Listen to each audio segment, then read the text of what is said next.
അദ്ദേഹത്തിൻ്റെ ഓഡിയോയിലേക്ക് എന്തോ തകരാറുണ്ട്. ശ്രീ പന്തളം രാജേന്ദ്രൻ, അങ്ങേക്ക് പ്രതികരിക്കാം. ഈ കേരളത്തോട് ഒരു അവഗണന കാണിക്കുന്നു കേന്ദ്രം. പല ഘട്ടങ്ങളിലായി അത്തരത്തിലുള്ള അവഗണനകൾ ഉണ്ടാകുന്നു. കേരളം ആഗ്രഹിക്കുന്ന രീതിയിൽ, പ്രതീക്ഷിക്കുന്ന രീതിയിൽ എല്ലായ്പ്പോഴും എയിംസ് ഉൾപ്പെടെയുള്ള കാര്യങ്ങൾക്ക് വേണ്ടിയിട്ടൊക്കെ നമ്മൾ പ്രതീക്ഷിക്കുന്നുണ്ട്. പക്ഷേ അതൊന്നും തന്നെ ഇതുവരെയും ലഭ്യമായിട്ടില്ല. പ്രത്യേകമായിട്ട് റെയിൽവേ ബജറ്റിൽ നമ്മുടെ കാര്യങ്ങൾ ഉൾപ്പെടുത്തിക്കൊണ്ട് പുതിയ പാത, പുതിയ വണ്ടി, അങ്ങനെയുള്ള പ്രതീക്ഷകളൊക്കെ ഉണ്ട്. പക്ഷേ അതൊന്നും നടന്നു കിട്ടുന്നില്ല എന്നുള്ളതാണ് പ്രധാനമായി ഉയരുന്ന വിമർശനം. ഇത്തവണ അതിനൊരു പ്രതിവിധി ഉണ്ടാകുമെന്ന് വിശ്വസിക്കുന്നുണ്ടോ? പ്രതിവിധി ഉണ്ടാവും തീർച്ചയായിട്ടും. ഞാനിപ്പോ ഈ കേരളത്തോട് അവഗണന ചിറ്റമ്മ എന്നൊക്കെ പറയുന്നത് ഒരു ആരോപണം മാത്രം. ഇന്നിപ്പോ മന്ത്രി ധനമന്ത്രി ബാലഗോപാൽ പറഞ്ഞത് കഴിഞ്ഞ വർഷം 20 കോടി കിട്ടേണ്ടിയിരുന്നത് ധനകാര്യ കമ്മീഷൻ തന്നില്ല. ഈ വർഷം 20 കോടി കിട്ടേണ്ടത് തന്നില്ല. അതുകൂടാതെ 19 കോടി കടമെടുക്കാൻ സമ്മതിച്ചില്ല. അങ്ങനെ 59,000 കോടി രൂപ നമുക്ക് കേന്ദ്രം തരാനുണ്ട് എന്നുള്ളതാണ് അദ്ദേഹം പറഞ്ഞത്. പക്ഷെ ഇത് നമ്മള് സാമ്പത്തിക വിദഗ്ധർ പരിശോധിച്ച് പറയുന്നത് ഈ ധനകാര്യ കമ്മീഷൻ നിജപ്പെടുത്തിയതെന്ന് പറഞ്ഞാൽ അതിനകത്ത് രാഷ്ട്രീയമായിട്ട് ഇടപെടലുകൾ കൊണ്ടല്ല, മറിച്ച് ഓരോ സംസ്ഥാനത്തിനും കൊടുക്കേണ്ടത് വളരെ കൂലങ്കഷമായിട്ട് ധനകാര്യ വിദഗ്ധർ എന്ന് കണക്കാക്കി പല പാരാമീറ്റേഴ്സ് ഉണ്ട്. ജനസംഖ്യ, health index, human life index, ഇതൊക്കെ നോക്കിയിട്ട് ഡെവലപ്മെന്റ് HDI ഇതൊക്കെ നോക്കിയിട്ടാണ് ഇത് തീരുമാനിക്കുന്നത് ഓരോ സംസ്ഥാനത്തും.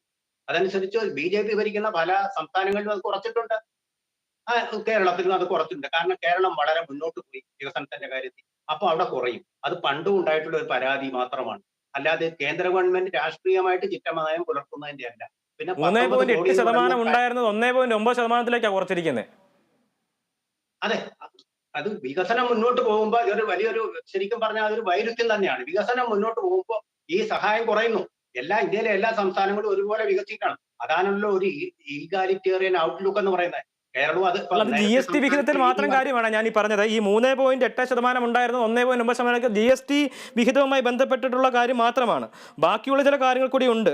എയിംസ് ഉൾപ്പെടെയുള്ള കാര്യങ്ങൾ, സ്റ്റാർട്ടപ്പ് മേഖലയിലെ പ്രഖ്യാപനങ്ങൾ, അങ്ങനെയുള്ള കാര്യങ്ങളൊക്കെ ഉണ്ടല്ലോ. അത്തരത്തിൽ ഒരു തരത്തിലുള്ള ഒരു നമുക്ക് സന്തോഷിക്കാൻ കഴിയുന്ന, കേരളം എന്ന നിലയ്ക്ക് സന്തോഷിക്കാൻ കഴിയുന്ന ഒരു തരത്തിലുള്ള പ്രഖ്യാപനങ്ങൾ കഴിഞ്ഞ ബജറ്റിൽ നമ്മൾ കണ്ടില്ല. അതുകൊണ്ടാണ് ഇത്തവണ അതിനുള്ള ഒരു സാഹചര്യം നമുക്ക് ഉണ്ടാകുമോ, സന്തോഷിക്കാനുള്ള അവസരം ഉണ്ടാകുമോ എന്ന് ചോദിക്കുന്നത്. ഈ പ്രാവശ്യം തീർച്ചയായിട്ടും വന്ദേ ഭാരത് ഒരെണ്ണം കൂടെ കിട്ടുമെന്നുള്ളതാണ് നമ്മുടെ പ്രതീക്ഷ. അതുപോലെ തന്നെ പ്രധാനപ്പെട്ട ഒരു കാര്യം ഞാൻ പറയേണ്ടതായിട്ട് ഉണ്ട്.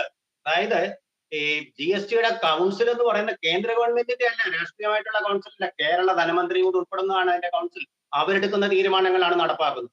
അതെങ്ങനെ ചിറ്റമനയമാണെന്ന് പറയാൻ പറ്റും. അതുപോലെ ശബരി റെയിൽപാതയുടെ പണി, അത് ഈ പ്രാവശ്യം അതിനുള്ള ഒരു നീക്കവും അലൊക്കേഷനും അതിനകത്ത് ഉണ്ടാകുമെന്ന് ഞാൻ പ്രതീക്ഷിക്കുക.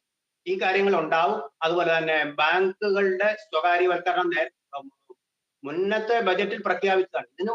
കഴിഞ്ഞ ബജറ്റ് അല്ല, അതിനു മുമ്പത്തെ ബജറ്റ് പ്രഖ്യാപിച്ചു. ഇതുവരെ നടപ്പായിട്ടില്ല. അപ്പൊ ആ കാര്യങ്ങളിലൊന്നും മുന്നോട്ട് പോകാൻ ഗവൺമെന്റിന് കഴിഞ്ഞിട്ടില്ല. വളരെ സങ്കീർണമായിട്ടുള്ള പ്രക്രിയയാണത്. അതെന്തായാലും കുറച്ച് ഡൈവെസ്റ്റ്മെന്റ് ഉണ്ടാവും എന്നുള്ള കാര്യത്തിലും എനിക്ക് സംശയമൊന്നുമില്ല. അപ്പൊ വികസനത്തിന്റെ കാര്യത്തിൽ ഊന്നൽ നൽകിക്കൊണ്ട് ഗവൺമെന്റ് എന്ന് പറയുന്നത് ഈ വ്യവസായങ്ങൾ ഫെസിലിറ്റേറ്റർ മാത്രമാണ്. ശരിക്കും വികസനങ്ങൾ ഒരുപാട് ഉണ്ടാകട്ടെ എന്ന് നമ്മൾ ആഗ്രഹിക്കുകയാണ്, അതിന് പ്രതീക്ഷിക്കുകയാണ്. അത്തരത്തിലുള്ള പ്രഖ്യാപനങ്ങളൊക്കെ ഉണ്ടാകുമെന്ന് തന്നെ വിചാരിക്കുന്നു. ശ്രീ AG ജോർജ്, കേരളത്തിന് എന്ത് കിട്ടുമെന്നാണ് അങ്ങ് വിചാരിക്കുന്നത്? കേരളത്തോട് തികഞ്ഞ അവഗണന വർഷങ്ങളായി തുടരുന്നു, അത് വീണ്ടും തുടരുകയാണെന്നുള്ള നിലയ്ക്കുള്ള വിമർശനങ്ങൾ ഉയർന്നു വരുന്നുണ്ട്. ഇത്തവണ സന്തോഷിക്കാൻ അവസരം ഉണ്ടാകുമെന്ന് പ്രതീക്ഷിക്കുന്നുണ്ടോ? അല്ല, ഇത്തവണ മുൻ കാലങ്ങളിൽ നടത്തിയിട്ടുള്ള സമീപനത്തിൽ നിന്ന് അല്പം